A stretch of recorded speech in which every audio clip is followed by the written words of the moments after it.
Welcome back, everyone. We're here today on our first Cabral HouseCall of the weekend. I get to answer all of the different questions that have come in over the past few weeks. Always excited to be able to open up that Ask Cabral document. We have thousands upon thousands of questions in there. Most of them have been answered. The ones that haven't, we're just about 12 to 13 weeks behind from when you write in to when it gets read live on the podcast and answered live as well. So as I always say, this is, or obviously I have to give you the disclaimer, it's not medical advice, no medical treatment plans, advice, diagnosis, or cures are given on the show. What I try to do is give you 25 years of clinical experience and being able to share with you the hundreds of thousands of people that my team has had the pleasure to work with, including myself. So without further ado, let's get started on some of these wellness, weight, anti-aging based questions. The first one is from Elise. And I believe it's Elise. And it says, hello, Dr. Brawl. My 9-year-old daughter has suffered greatly most of her life from stomach chronic pains, switching between constipation and diarrhea. She has hypermobility in her arms and hips, cold hands, often feels itchy without there being any visible rash. She's had very bad eyesight, thin, brittle, slow growing hair, can't gain weight, 40th percentile in height, 2% in weight. I've seen a geneticist for possible Ehlers-Danlos. It seems very likely she has that and some accompanying issues. Tried going organic, gluten-free, grass-fed beef, giving her liver capsules, omega-3s, cod liver, digestive enzymes. But she goes through periods of time where her stomach still hurts, desperately need help. All right, totally understand what you're saying. Please do type in Ehlers-Danlos to stevencabral.com/podcasts, and you'll get all of my podcasts on Ehlers-Danlos. So we won't go through that today. We'll go through what seems to be going on with your 9-year-old daughter. And there's something called, it's called a dysaerobic syndrome. So a lot of practitioners, if they haven't studied bioregulatory medicine, are unfamiliar essentially with the term, but they will understand it in terms of how the body operates from more of a catabolic nature. So before I even got to Ehlers-Danlos, or whether that's even an issue because of the hypermobility, no matter what, honestly, that's not going to be a diagnosis that either is going to be like, oh, okay, well, good, we have a diagnosis. No, it's not, because there is an absorption issue there seems to be with your daughter. So she's not growing as fast as she should be. She's not putting on as much weight. Now, that would be okay because she just might be a smaller individual.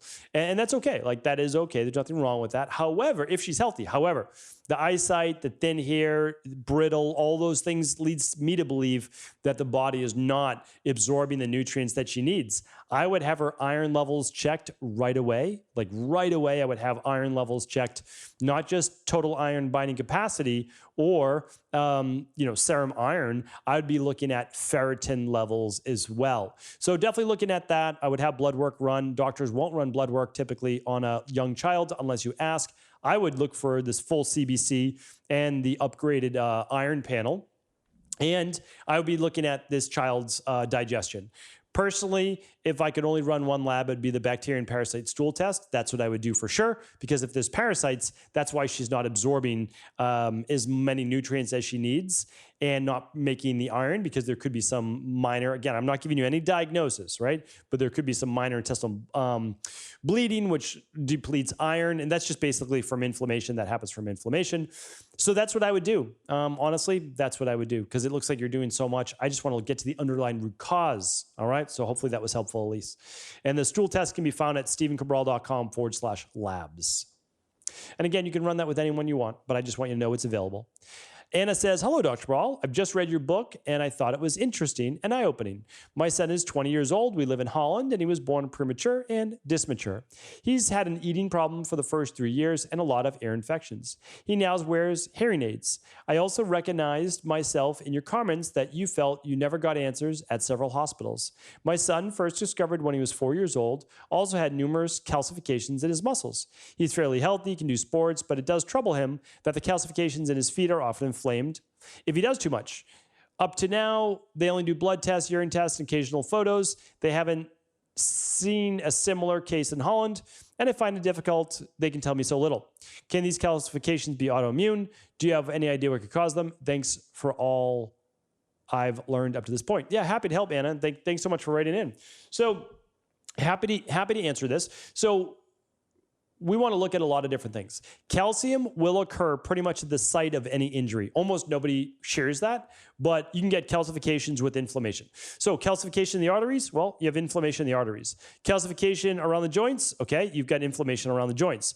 Calcification around anything can happen with injury or inflammation.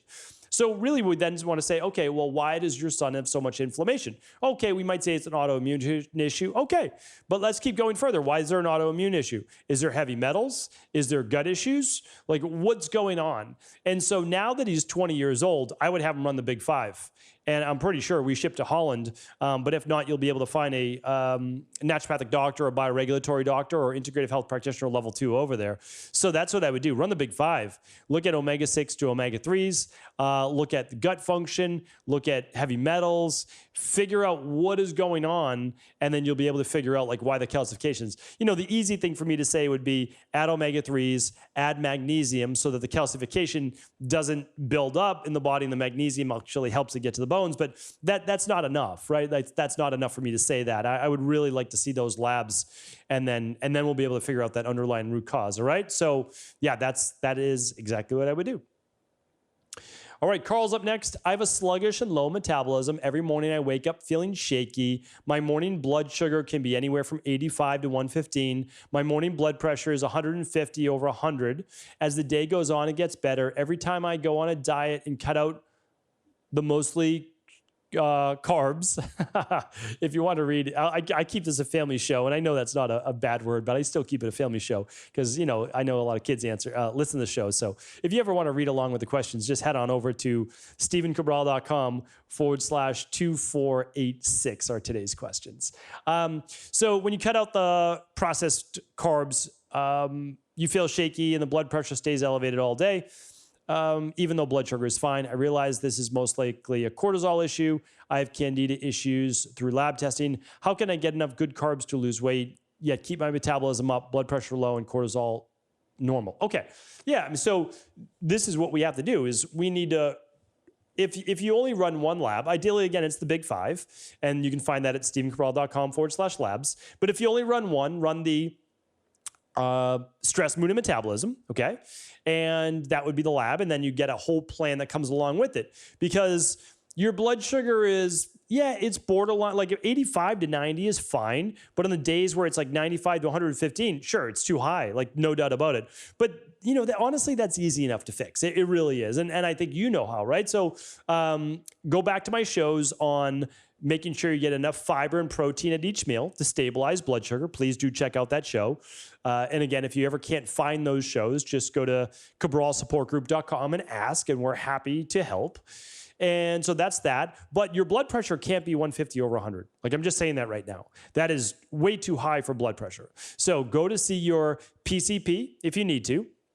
But we need to improve that, right? Like, without a doubt. So that's why you want to run the Big Five, because you want to look at gut if there's any inflammation there. You want to look at heavy metals. It's not just cortisol. Blood pressure can be elevated through food sensitivities, inflammation, cortisol, the calcification that we just talked about, not enough magnesium, not enough potassium, heavy metals, if I haven't already mentioned that. So yeah, you want to look for all the issues of high blood pressure, and you want to get that down right away, like right away.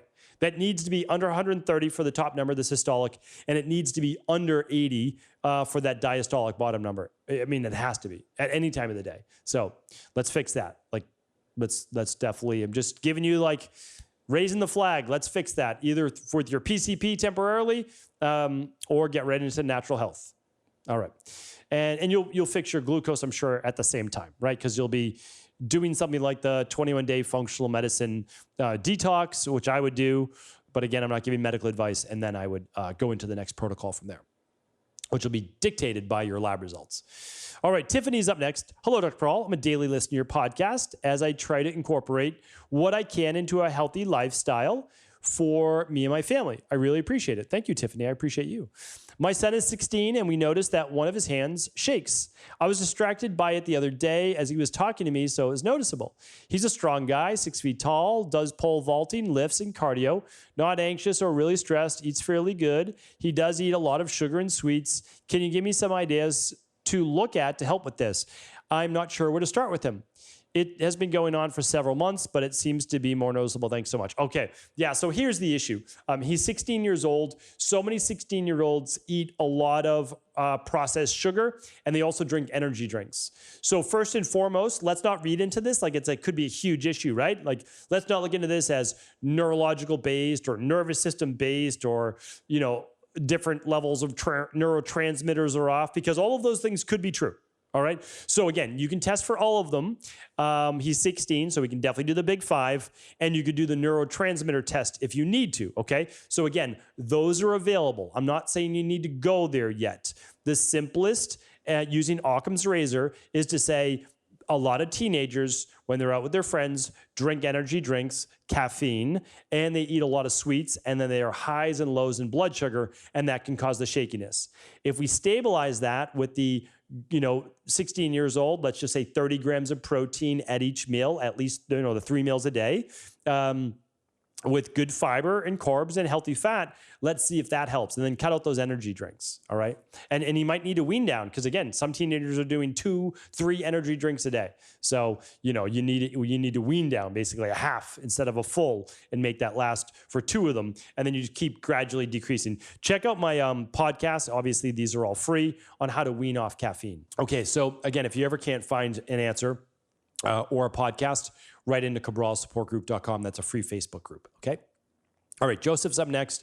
I'll try to make the long story as short as possible. My wife has well-controlled diabetes. However, in the past 5 years, she has developed complete numbness in her feet, calves, and it's now spread to her hands. Additionally, she has nearly constant muscle fasciculations, with occasional painful cramping.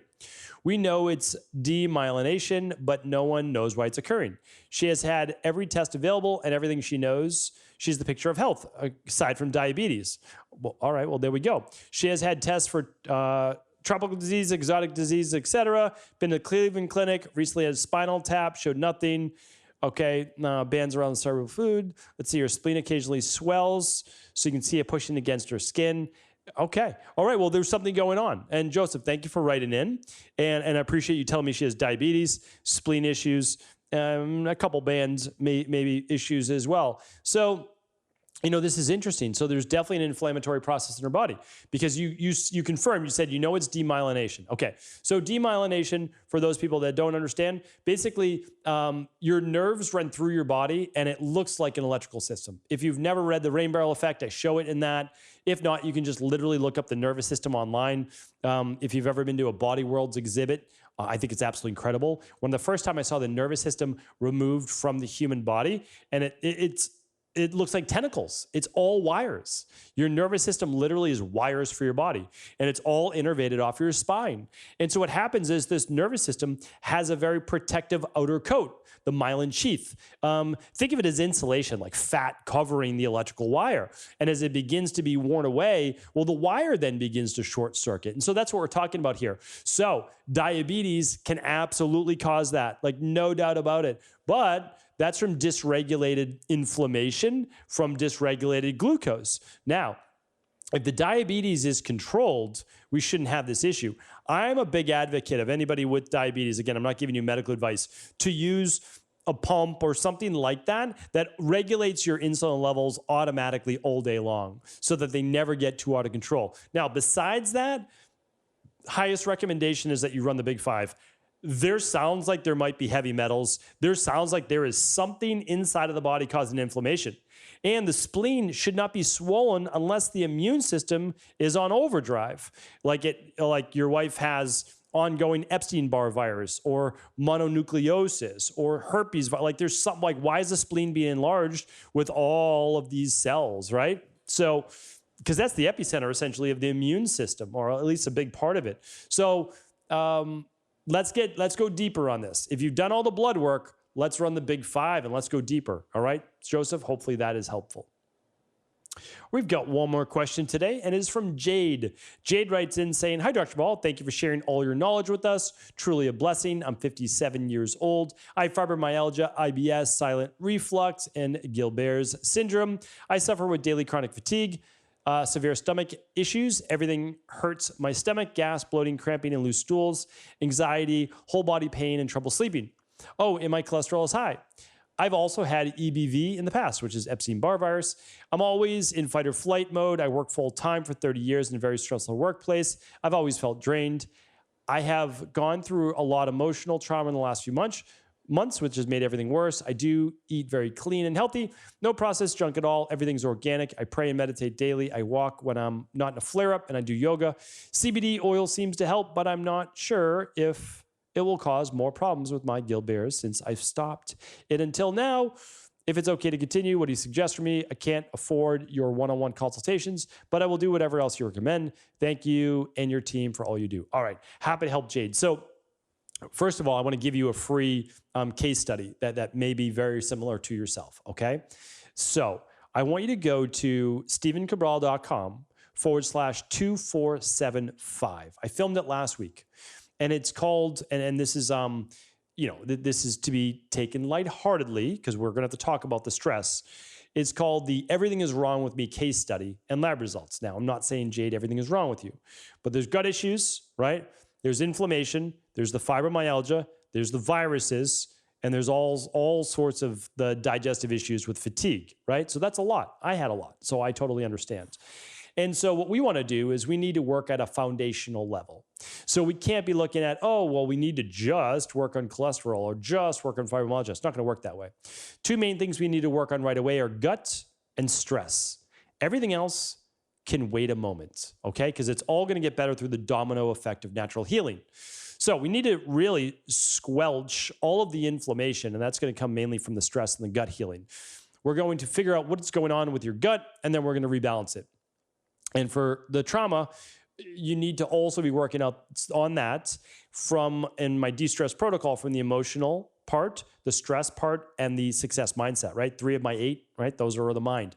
So you may want to work with a trauma-based specialist, like someone that you can really confide in. That has to be worked on, or you'll continue to relapse. And so I just want to be honest with you. So we need to work on that.